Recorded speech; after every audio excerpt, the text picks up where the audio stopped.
What's going on, everybody? Just wanted to make a quick little video. I've thought about this for a couple years now. I can't believe I've never touched on this topic, but just finally got inspired to do so last night. So this morning I'm making this video about 5 reasons why Bigfoot are not the Nephilim. It's pretty easy to understand. I feel that the whole Sasquatch Nephilim thing is disinformation and an attempt to get people to go down a path in search of the truth that's going to lead them nowhere. Okay, so here are 5 reasons why I don't think the Bigfoot are Nephilim at all. Aside from the fact that they are tall, and you could, kind of equate them with these giants, which the Nephilim were. The Nephilim, they were not covered in hair. You can see all of these images, on just a Bing image search. They're, of course, not real pictures, but there's never any hair associated with these creatures aside from the red hair, like on their heads. You never hear that they're hair covered. All you hear is that they are red-haired giants. Now, you may hear of a red-haired Bigfoot, but I assure you that Bigfoot is hair covered, as opposed to the Nephilim, who were very human. And the skeletons of the Nephilim were just like the skeletons of regular humans in their proportions, whereas Neanderthal bones that are found quite possibly could be Sasquatch, and Sasquatch might be descendants of Neanderthals or a human Neanderthal cross. That is a very, very real possibility here. But the descendants of these angels who came down to the planet when humanity was already here and bred with humans. This is humans breeding with humans. Imagine a Great Dane breeding with a Chihuahua, okay? If you can interbreed, you are of the same species.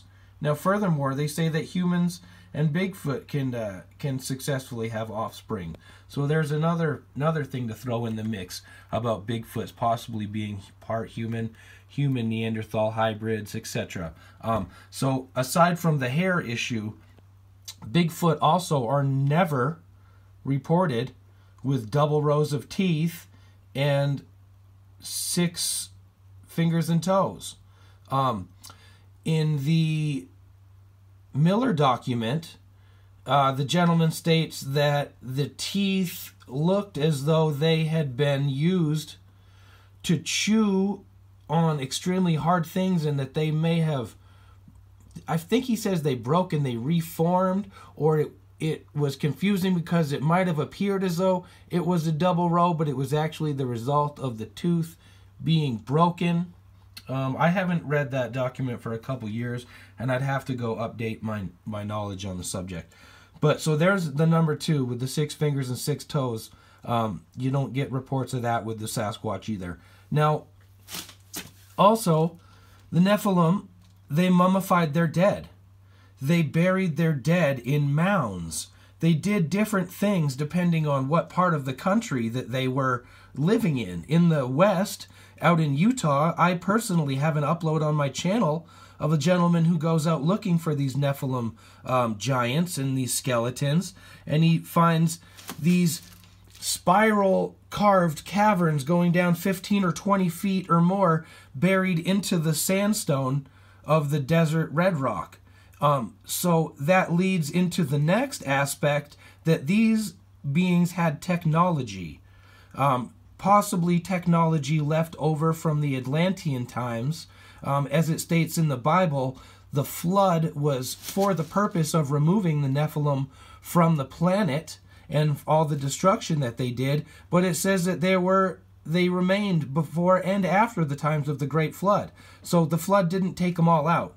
So some of them remained and possibly showed up in western United States, off the coast of California, and started moving in on the Native American territory, hence the red-haired giants of Lovelock Cave. And as they sequentially bred, they would be getting smaller and smaller. Some of these giants who first arrived were 100 feet tall. My friend was telling me how he was watching a Michael Tellinger video the other day, and Michael Tellinger is explaining how in the Bible they used this certain unit of measurement to describe these beings, these giants, and when you did the math and figured it all out, they were a mile high. They were a mile tall. So you can also watch the mud fossil information, and if you look up mud fossils, you'll see that there's a lot of remaining evidence of the Nephilim on the planet as they remained. It's all been petrified and turned to stone, and it's not immediately recognized by us until we know what we're looking for, and to look for this skeletized fossil remnants of these Nephilim giants, etc., creatures that were living here. They were doing genetic experiments. They were creating atrocities on this planet. Okay? So you got to go back way further than the time when the Native Americans and the very last of the giant culture were interacting. That's not at the height of their establishment on this planet. That was the end of their civilization. So if you trace it back, you realize they were in Atlantis. They had technologies. They used metallurgy. This gentleman in Utah finds rings, goblets, medallions, different things shaped out of metal, plates with languages on it. You can go back to the Mormon religion and the stories of Joseph Smith and these gold plates and being contacted by angels. Maybe he did find some plates. Maybe there's more to the tale than we know, because there are certainly these mysteries in America that are being covered up, and the truth isn't being proclaimed right away. So you got to say, wait, there's obviously a cover-up. If you don't want to answer the question, why are you trying to think of a lie, right? What are you guys covering up? So they had the technology not only to, carve into the red rock sandstone of the American Southwest, but I think at their peak, they were actually building monuments such as Machu Picchu, what's the other one? Göbekli Tepe or something that a lot of these guys talk about. There are ancient stone ruins that you can't slide a playing card in between these stones. They are set together so perfectly, it looks like they were cut with a laser. Now, does anybody want to ascribe, who did that? Because it didn't just happen naturally, and I don't think it was humanity that did that, not the humans that were on this planet.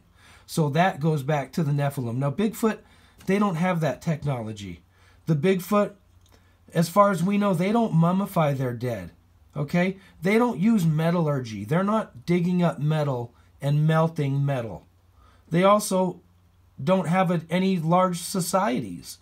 Presumably, these giants were living in large societal groups. We don't see that with Sasquatch either. So, for all these reasons and more, the Bigfoot are most definitely not the Nephilim. They are possibly descendants of the Neanderthals.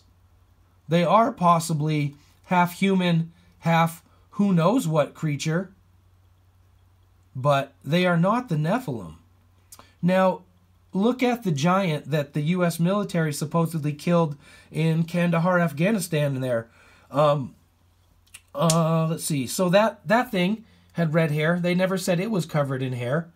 Now, where did this thing come from? Was it still living after thousands of years and just hadn't been seen?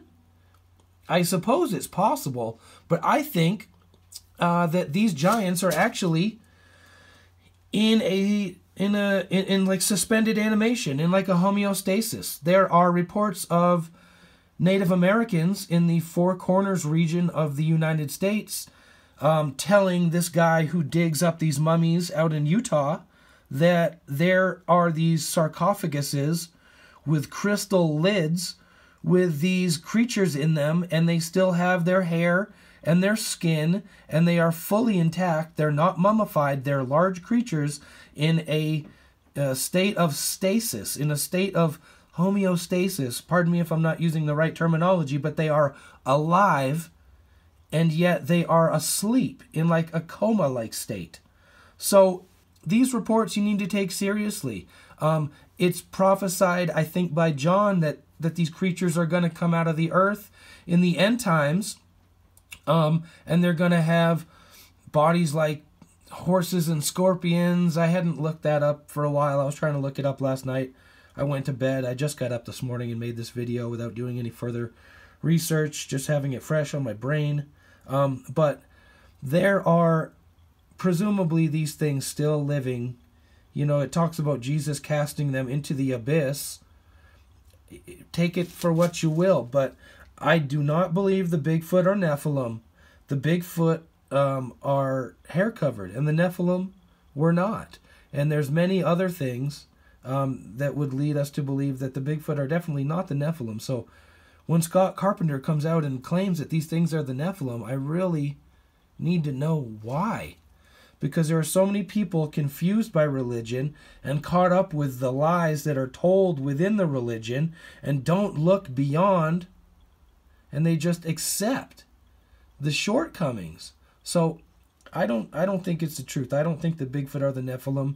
The Nephilim were human, and the Nephilim were not hair covered.